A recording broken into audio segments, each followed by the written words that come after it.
Hello, నేను doctor Ravishankar, paediatrician, neonatologist, Soumya children's hospital, Hyderabad. ఇప్పుడు మనం చంటి పిల్లల్లో, న్యూబార్న్స్లో జాండీస్ అన్నది ఎందుకు వస్తుంది, ఇది కామనా కాదా, దానికి మనం ఏం చేయాలని అలాంటి విషయాల గురించి మనం మాట్లాడుకుందాం. సో పిల్లల్లో ఏంటంటే అప్పుడే పుట్టిన పిల్లల్లో ఏంటంటే లివర్ మెటబాలిజం అన్నది కొద్దిగా ఇమ్మెచ్యూర్గా ఉంటుంది. అంటే లివర్ ఫంక్షన్ కొద్దిగా మెచ్యూర్ అవడానికి కొంత టైం పడుతుంది. సో కామన్గా మనం పిల్లల్లో ఫస్ట్ 3-4 డేస్ అన్నది జాండీస్ అన్నది మనం కామన్గా చూస్తూ ఉంటాము. ఇది యూజువల్గా సెకండ్ డే నాడు స్టార్ట్ అవుతుంది, 3rd-4th డే నాటికి కాస్త ఎక్కువ అవుతుంది, 5-6 డేస్ కల్లా అది తక్కువైపోతుంది అన్నమాట. ఇది యూజువల్గా ఇలాంటి నార్మల్ జాండీస్ అనేది 12 mg కంటే ఎక్కువైతే ఉండదు. దీన్నే మనం ఫిజియలాజికల్ జాండీస్ అంటాం అన్నమాట. సో ఇట్లాంటి పిల్లలకి మనం ఏ రకంగా ట్రీట్మెంట్ ఏమీ అక్కర్లేదు. వాళ్ళకి తల్లిపాలు అడిక్వేట్గా ఇస్తే ఇది స్లోగా కంట్రోల్ అయిపోతుంది. అది ఎక్కువ ఉందా లేదా, ఇప్పుడు ఇంకోటి ఏంటంటే ఇది ఎప్పుడు అబ్నార్మల్ అన్నది మనం చెప్పగలగాలన్నమాట. అంటే ఎప్పుడు ఈ జాండీస్ అన్నది నార్మల్లా అబ్నార్మల్ అంటే 70-80% పిల్లల్లో నార్మల్గా వస్తూ ఉంటుంది అన్నమాట. కానీ ఒక 20% పిల్లల్లో అది ఎక్కువగా ఉండడం కానీ కొద్దిగా మటుకి అబ్నార్మల్ ఉంటుంది అన్నమాట.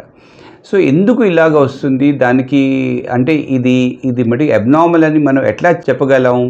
ఫస్ట్ థింగ్ ఏంటంటే ఆన్ డే 1 నాడు, అంటే ఫస్ట్ డే పుట్టిన రోజు నాడే ఒకవేళ వాళ్ళు ఎల్లోగా ఉన్నారు అంటే జాండీస్ అన్నది డే 1 నాడే స్టార్ట్ అయితే, ఇంకోటి బాగా ఎక్కువగా బాగా డీప్గా ఎల్లోగా మనకి కనిపిస్తాయి. అంటే ఎస్పెషలీ పామ్స్ అండ్ సోల్స్ అన్నమాట. అంటే పామ్స్, సోల్స్ కూడా ఎల్లోగా అది అయిపోతున్నాయి.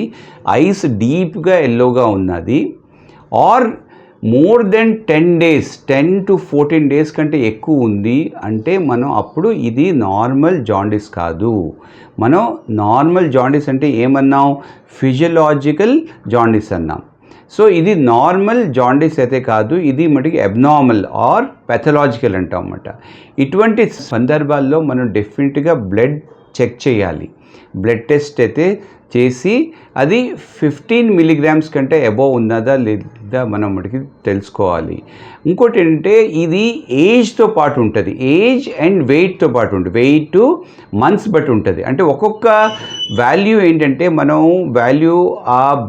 ఆ బేబీ ఎన్ని మంత్స్లో పుట్టింది, అర్లీగా పుట్టిందా, టైంకి పుట్టిందా, ప్రిమెచ్యూరా, అండ్ సెకండ్ ఆ పర్టికులర్ వాల్యూ అన్నది డే 1 నాడా, ఏ డే నాడు అయింది, దాన్ని బట్టి కూడా మనం చెప్పగలం. అంటే అందరికీ ఒకటే కాదు, ఆ పర్టికులర్ డే అప్పుడు ఆ పర్టికులర్ వెయిట్, ఆ పర్టికులర్ మంత్స్ బట్టి మనం ఈ వాల్యూ అబ్నార్మలా నార్మలా అని చెప్తాం. బట్ యూజువల్గా 15 mg కంటే అబౌవ్ ఉంటే అది అబ్నార్మల్ అన్నమాట. ఇంకోటి ఏంటంటే ఇలాంటి పిల్లలు ఎవరికైతే జాండీస్ వస్తుందో పిల్లలు యాక్టివ్గా ఉండకపోతే, అంటే డల్గా ఉండి వాళ్ళు లేకపోతే ఫీవర్ ఇలాగ ఉండి వాళ్ళు సరిగా పాలు కానీ తీసుకోకపోతే అది కూడా అబ్నార్మలే. అప్పుడు కూడా మనం ఇమీడియట్గా బ్లడ్ టెస్ట్ అయితే చేసి అది నార్మలా అబ్నార్మలా అది మనం కనిపెట్టాలి. ఈ ఎక్కువ ఉన్న పిల్లలకి మనం ఏం చేస్తామంటే వాళ్ళని లైట్ కింద పెడతాం, అంటే ఫోటో థెరపీ కింద పెడతాం. బ్లూ లైట్స్ ఉంటాయి, ఆ బ్లూ లైట్స్ కింద ఒక 2-3 days పెడితే యూజువల్గా ఈ ఎక్కువ పెథలాజికల్ అబ్నార్మల్ జాండీస్ అన్నది తగ్గిపోతుంది అన్నమాట. అప్పుడప్పుడు చాలా ఎక్కువ ఉంటే అరౌండ్ 25-30 mg కంటే ఎక్కువ ఉంటే అప్పుడప్పుడు వాళ్ళకి బ్లడ్ కూడా మనం మార్చాల్సి వస్తుంది. దాన్నే మనం ఎక్స్చేంజ్ ట్రాన్స్ఫ్యూషన్ అంటాం అన్నమాట. సో ఈ జాండీస్ అన్నది ఎటువంటి పిల్లల్లో ఎక్కువ ఉంటుంది? ఫస్ట్ ఇంపార్టెంట్ థింగ్ ఏంటంటే ఒకవేళ బ్లడ్ గ్రూప్స్ సరిగ్గా కానీ మ్యాచ్ అవ్వకపోతే, అంటే తల్లి blood group, baby blood group వేరువేరుగా ఉంటాయి. అంటే తల్లి ఓ ఉండి బేబీ అయితే ఏ ఆర్ బి ఉంటే దాన్ని మనం ఏబిఓ ఇన్కంపాటిబిలిటీ అంటాం. ఇంకోటి అంటే తల్లి ఆర్హెచ్ నెగిటివ్ ఉండి బేబీ కానీ పాజిటివ్ ఉంటే అది కూడా మనం ఆర్హెచ్ ఇన్కంపాటిబిలిటీ అంటాం అన్నమాట. సో ఇటువంటి కండిషన్స్లో పిల్లలకి హై జాండీస్ వచ్చే ఛాన్స్ ఉంటుంది. నెక్స్ట్ ఇంపార్టెంట్ థింగ్ ఏంటంటే ఎటువంటి అంటే తల్లికి షుగర్ వ్యాధి డయాబెటీస్ ఉన్నా సరే పిల్లలకి వచ్చే ఛాన్స్ ఉంటుంది. థర్డ్ థింగ్ ఏంటంటే తల్లి దగ్గర నుంచి బేబీకి సరిగ్గా కానీ ఫీడింగ్ వెళ్ళకపోతే, మిల్క్ కానీ వెళ్ళకపోతే, ఎస్పెషలీ ఫస్ట్ బోర్న్ బేబీస్కి అండ్ ఇంకోటి 37 వీక్స్ 36 వీక్స్కి పుట్టిన పిల్లలకి యూజువల్గా ఏంటంటే ఇట్లాంటి వాళ్ళకి హైగా, ఎందుకంటే మిల్క్ అన్నది అడిక్వేట్గా బేబీకి వెళ్ళకుండా అది ఏంటంటే హైగా జాండీస్ వచ్చే ఛాన్స్ ఉంటుంది. ఫోర్త్ థింగ్ ఏంటంటే అప్పుడప్పుడు పిల్లల్లో హెడ్ మీద కొన్ని బ్లడ్ క్లాట్స్ ఉంటాయన్నమాట. అంటే హెడ్ మీద స్వెల్లింగ్స్ ఉంటాయన్నమాట. దాన్నే మనం సిఫాల్ హెమటోమా అంటాం అన్నమాట. సో బేబీ పుట్టినప్పుడు కొద్దిగా అది రాసుకొని ఇక్కడ ఇలాగ బంప్స్ లాగా వస్తుంటాయి. అట్లాంటి పిల్లలకి కూడా హైగా ఉండొచ్చు.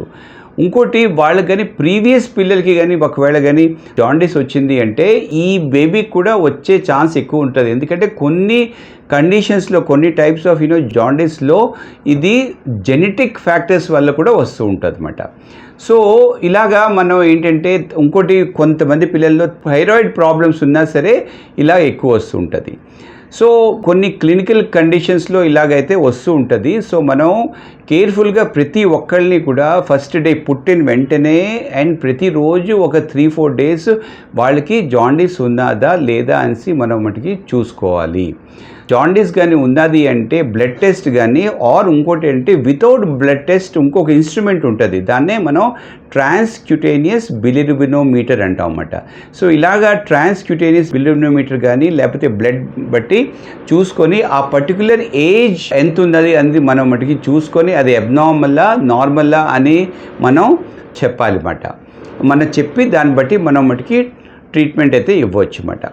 సో ఇలాగ ఇంకోటి అంటే ప్రతి ఒక్కరికి కూడా ఎందుకు మనం మటుకి ట్రీట్మెంట్ ఇవ్వాలి, అసలు ఎందుకు దీనివల్ల ఎటువంటి మటుకి ప్రాబ్లమ్స్ వస్తాయి, మెయిన్గా ఏంటంటే ఒకవేళ చాలా హై వెళ్ళిపోతే ఈ బిలిరుబిన్ అన్నది అంటే జాండీస్ పిగ్మెంట్ అన్నది బ్రెయిన్లోకి వెళ్ళి బ్రెయిన్ డ్యామేజ్ అవుతుంది.